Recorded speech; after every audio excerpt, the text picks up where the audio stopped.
प्रिय विद्यार्थियों, high school परीक्षा प्रारंभ हो चुकी है, जिसका हिंदी का पेपर हो चुका है। आइए हम देखते हैं, ये सेट सी पेपर हमारे पास है। इसमें जो ऑप्शनल क्वेश्चंस आए हैं उनके आंसर्स क्या। सही विकल्प प्रश्न जो हमारे पास आए थे, इसमें पहला प्रश्न देखिए आया था, नेताजी की प्रतिमा की ऊंचाई थी। तो इसका आंसर है पहला, 2 फीट थी। नेताजी की प्रतिमा की ऊंचाई कितनी थी? 2 फीट थी। इसमें जो दूसरा क्वेश्चन था, कलम का जादूगर किसे कहा जाता है। दूसरा प्रश्न आया था ऑप्शनल में, कलम का जादूगर किसे कहा जाता है। इसका आंसर है राम वृक्ष बेनीपुरी। ये इसका आंसर है पहला वाला, राम वृक्ष बेनीपुरी।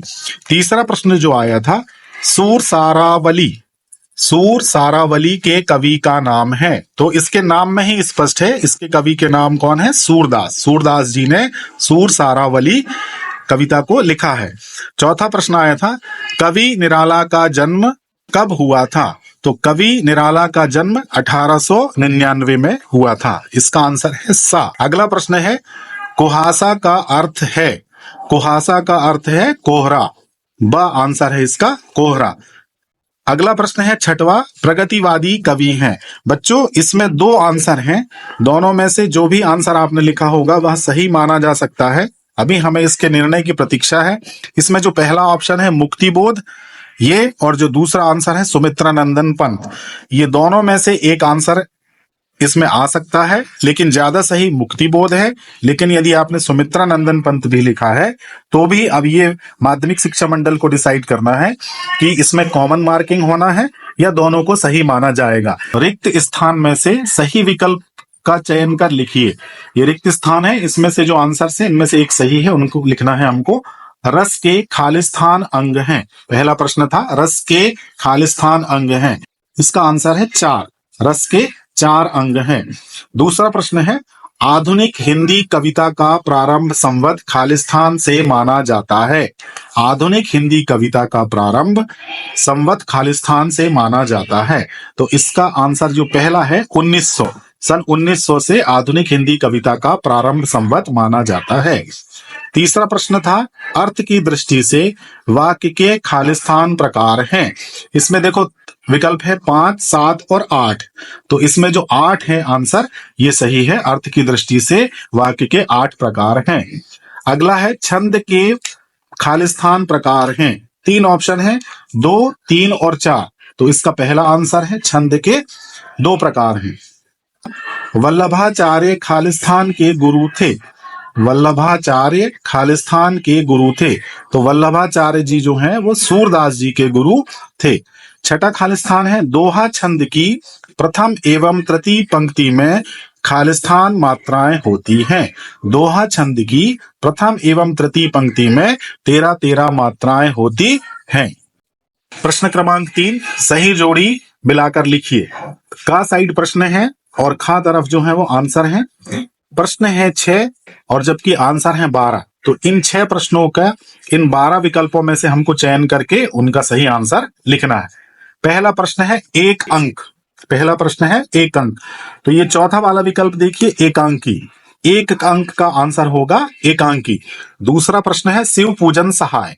शिव पूजन सहाय का माता का आंचल। छठवां नंबर जो है ऑप्शन माता का आंचल, वो इसमें आएगा। तीसरा प्रश्न है राम वृक्ष बेनीपुरी। राम वृक्ष बेनीपुरी का जन्म चूंकि मुजफ्फरपुर में हुआ था, इसलिए राम वृक्ष बेनीपुरी का आंसर जो है वो मुजफ्फरपुर आएगा। चौथे नंबर पर है मैथिली शरण गुप्त। मैथिली शरण गुप्त ने की जो रचना है वो तीसरे नंबर पे लिखी है पंचवटी। इसके बाद है 5वें नंबर पे सही जोड़ी में आया था रिसाई। रिसाई का जो आंसर है वो है क्रोध करना या क्रोधित होना। 6वें नंबर में है चौपाई, और चौपाई का जो आंसर है, चौपाई का आंसर है जो 5वें नंबर में विकल्प है 16। इसका आंसर होगा 16। तो ये थे सही जोड़ी मिलाकर लिखना। अब इसके बाद आइए हम चलते हैं एक वाक्य में उत्तर लिखना। पहला प्रश्न आया था, कामायनी किसकी रचना है। तो कामायनी रचना किसकी है? जयशंकर प्रसाद जी की। इसका आंसर लिखना था आपको जयशंकर प्रसाद। दूसरा प्रश्न आया था, अट नहीं रही कविता किस बात को प्रकट करती है।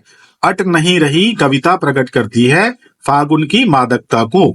तीसरा प्रश्न आया था, कवि नागार्जुन का मूल नाम क्या है। कवि नागार्जुन का मूल नाम वैद्यनाथ है। चौथा प्रश्न आया था, निराला रचनावली में कितने खंड हैं? तो निराला जी की जो रचनावली थी उसमें खंड हैं, 8 खंड हैं। इसके बाद आया था रामचरितमानस का मुख्य छंद क्या है? तो रामचरितमानस का मुख्य छंद है चौपाई। अगला प्रश्न था छठवां, एक वाक्य में उत्तर लिखने में, विनय पत्रिका की रचना किस भाषा में हुई है? विनय पत्रिका की रचना ब्रज भाषा में हुई है। ये चौथा प्रश्न था, एक वाक्य में उत्तर लिखिए। प्रश्न क्रमांक 5 था आपका सत्य असत्य का चयन कीजिए। अब पहला प्रश्न था आपका, हिंदी का प्रथम उपन्यास परीक्षा गुरु को माना गया है।